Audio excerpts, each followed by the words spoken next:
Battlefield 2024 heats up. Bigwigs file their nominations.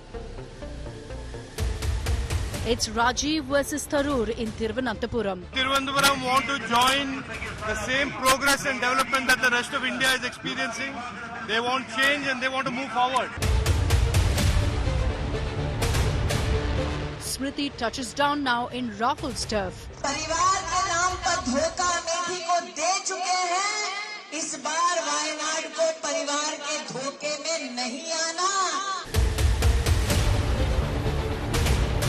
Tejasvi HDK count on a Karnataka sweep. Extremely confident that this time we will win with a margin of 5 lakh plus votes.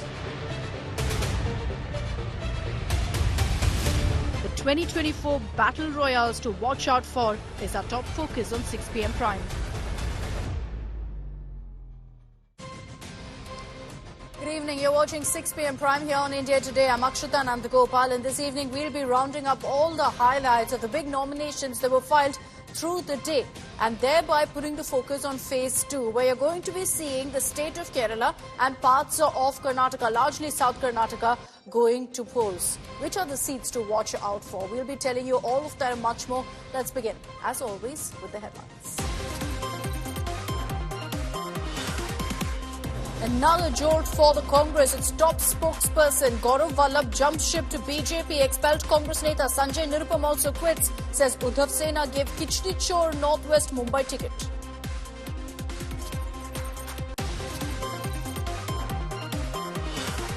Congress Neta Randeep Surjewala cries witch hunter amid sexist slur row. Surjewala claims BJP edited his video. BJP's Hema Malini says she's unbothered by the sexist slur.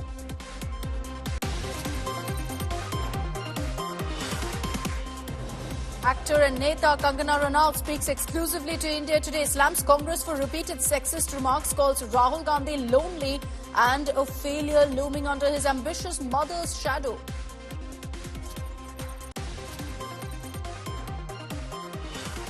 Prime Minister Modi renews fight against corruption in battleground Bengal, vows Bhrashtachar Mukt Bharat, says last 10 years was just a trailer. Modi ne कड़े फैसले लिए ताकि देश भ्रष्टाचार मुक्त हो.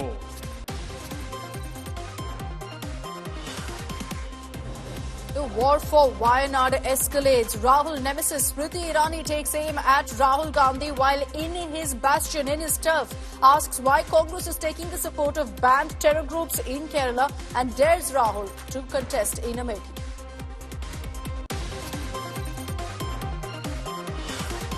And Arvind Kejriwal's jailed portrait behind Mrs. Kejriwal creates big buzz. BJP hits out, says Kejriwal portrait next to Bhagat Singh and Ambedkar is an insult to India's heroes.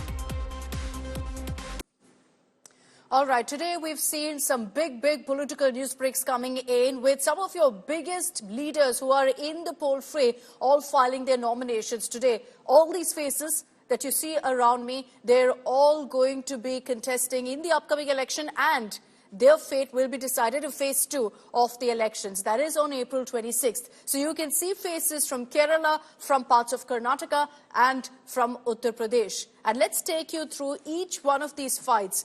Now, all of them face an uphill battle due to some reason or the other. And each their constituencies make for a very interesting political fight. Let's begin with the state of Kerala. We've been telling you over the last 2 days here on 6 p.m. Prime about Wayanad. I want to shift now to the other big seat everyone's talking about, the clash of the titans that we're going to be witnessing in Thiruvananthapuram.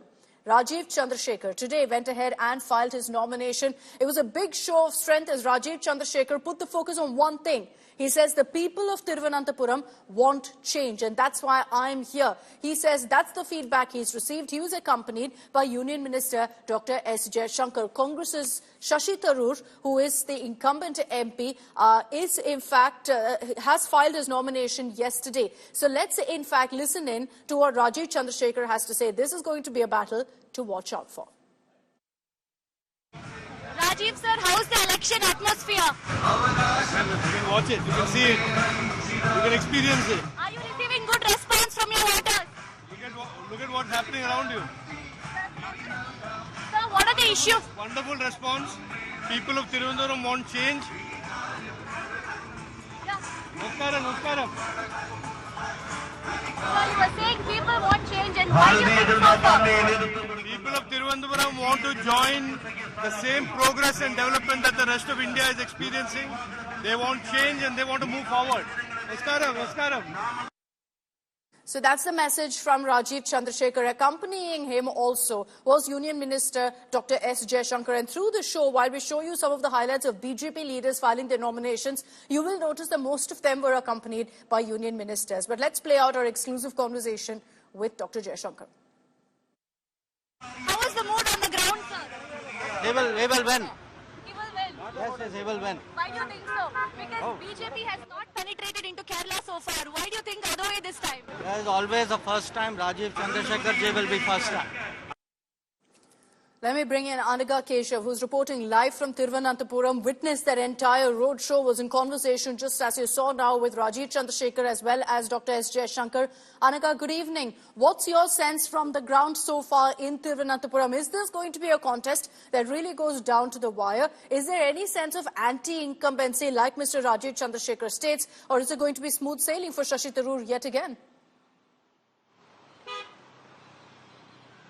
Well, Akshita, at this point, it looks as if, the CPIM candidate Panindran is also a formidable one because throughout the city, when we were just traveling, we saw Panindran's poster in almost every single street that we were traversing him. So at this point, this is definitely a three-way contest, unlike the two-way contest that has been portrayed so far.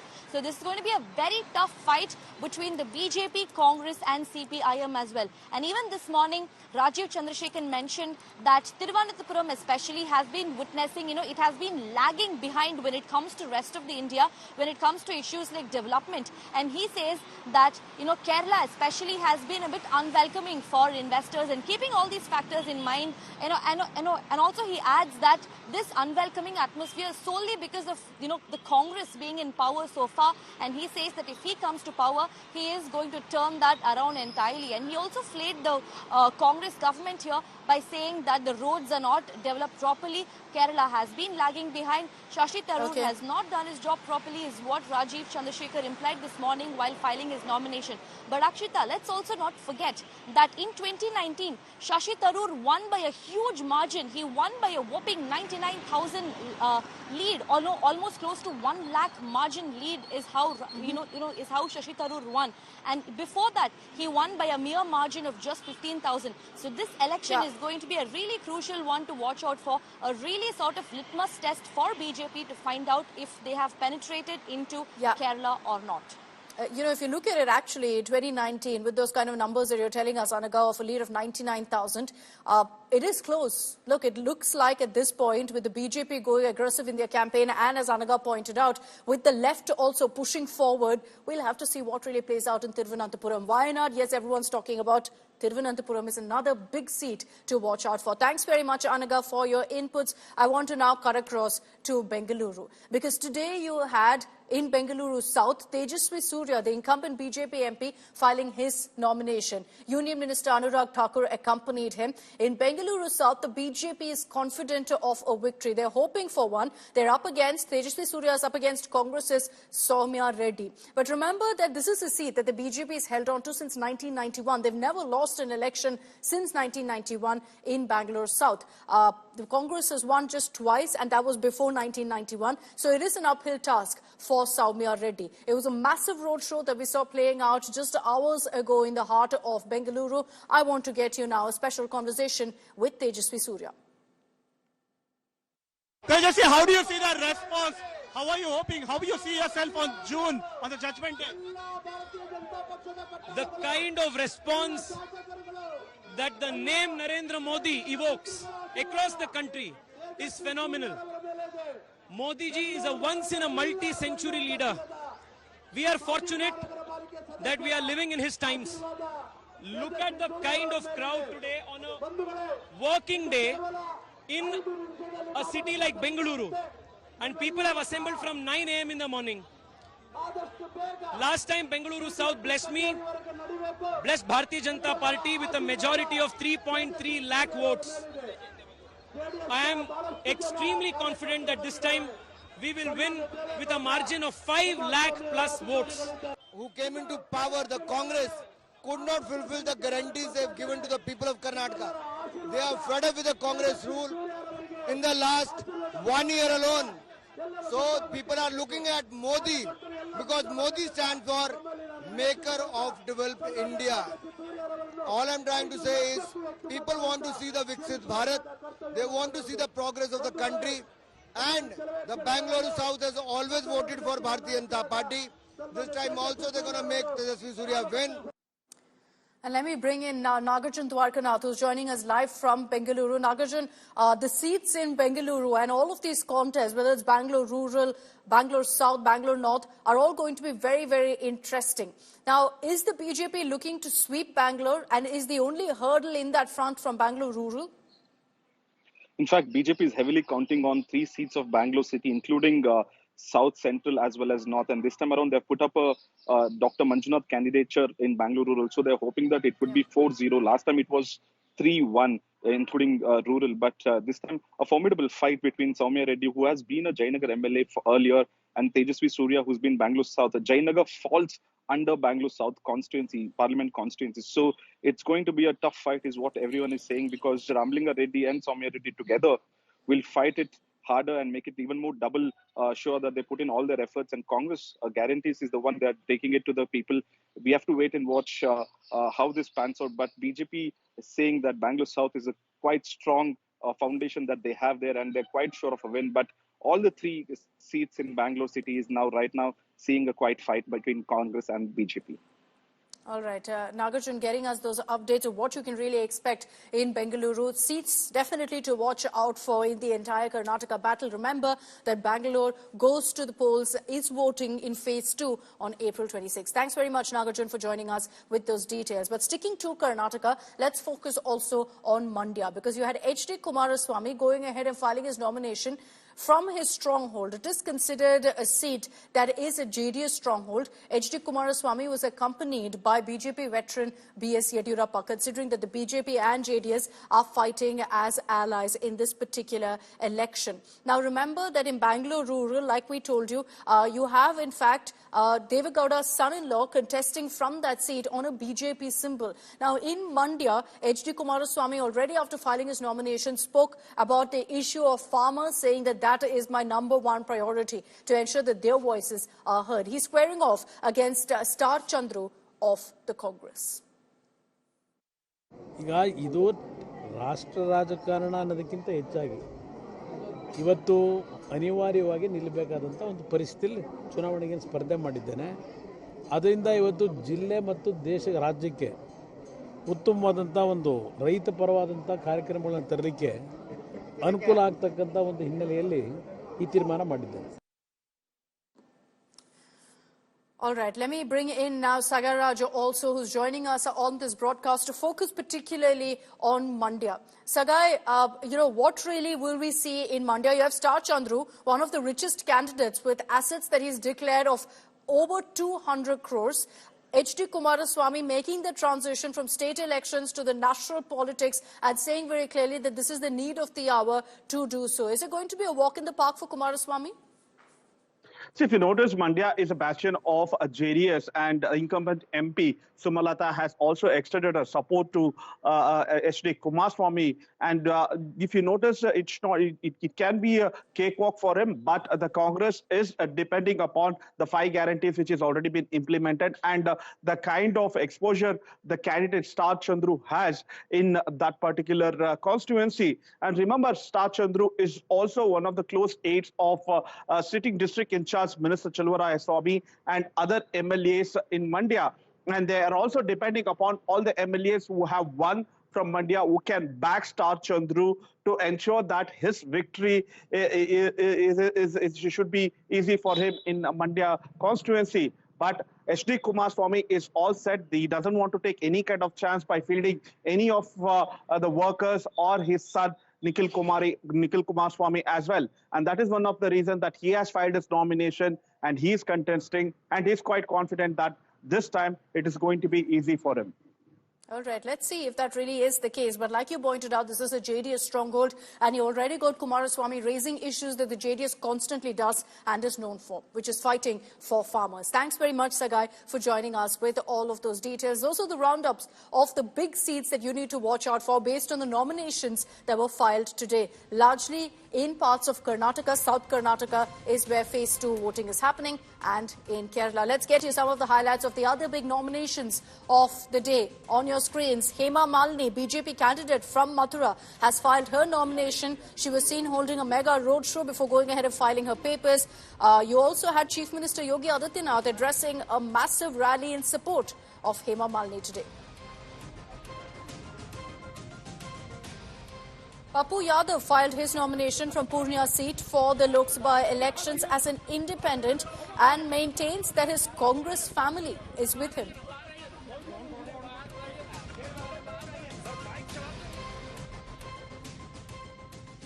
MP and now BJP candidate Navneet Rana filed her nomination from Maharashtra's Amravati. She's represented this seat. She's an incumbent MP, but earlier as an independent. Ahead of filing, she took blessings from a temple and held a mega rally. The BJP Maharashtra chief Chandrasekhar Bawankule accompanied her.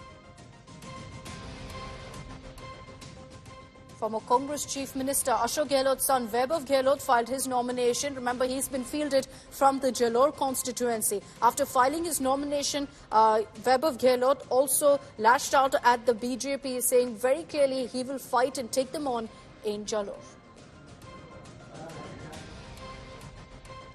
And Congress's K.C. Venugopal, who was seen accompanying Rahul Gandhi yesterday in Wayanad, is also in the poll fray, this time fighting from Alapura. The leader, after filing his nomination, said he will win the battle with a majority.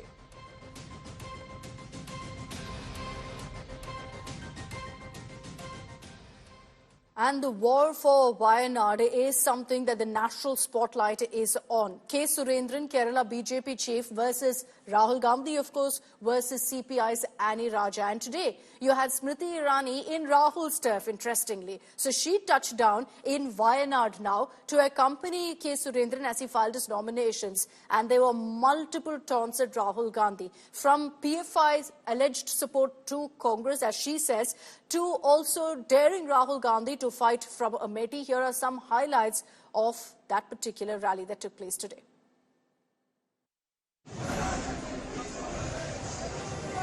Union Minister Smriti Irani entered the Wayanad poll pitch holding a massive road show in support of the BJP candidate K. Surendran, who filed his nomination on Thursday.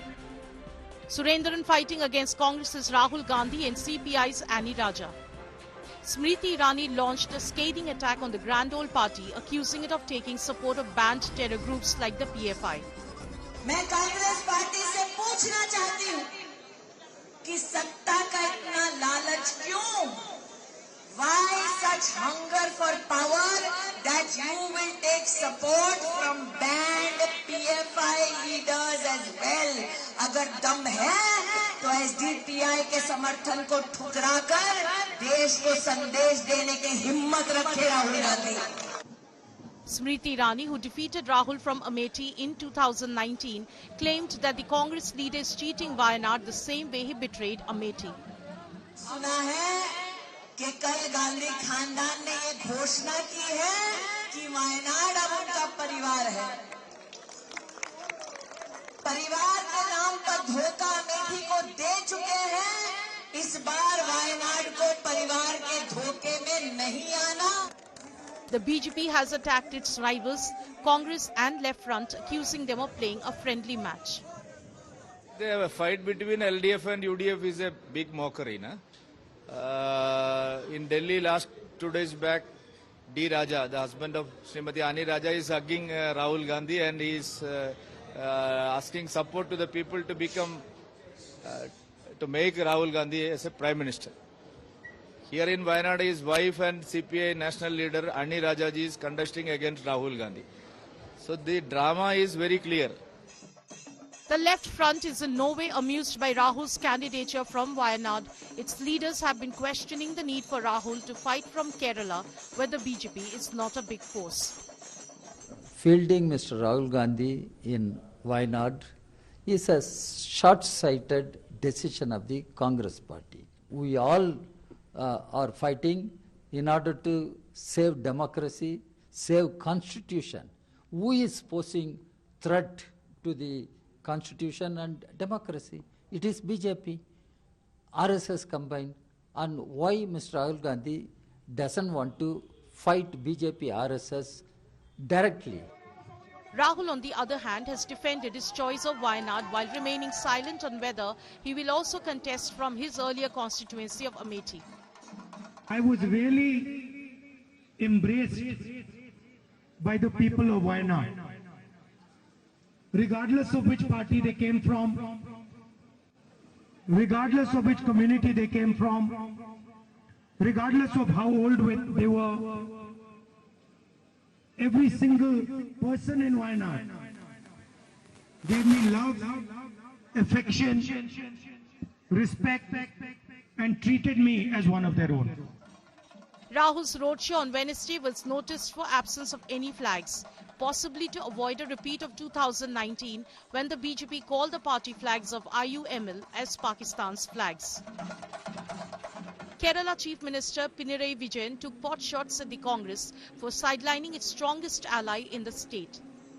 With the battle lines drawn, the stage is set for a riveting electoral contest in the picturesque landscapes of Wayanad.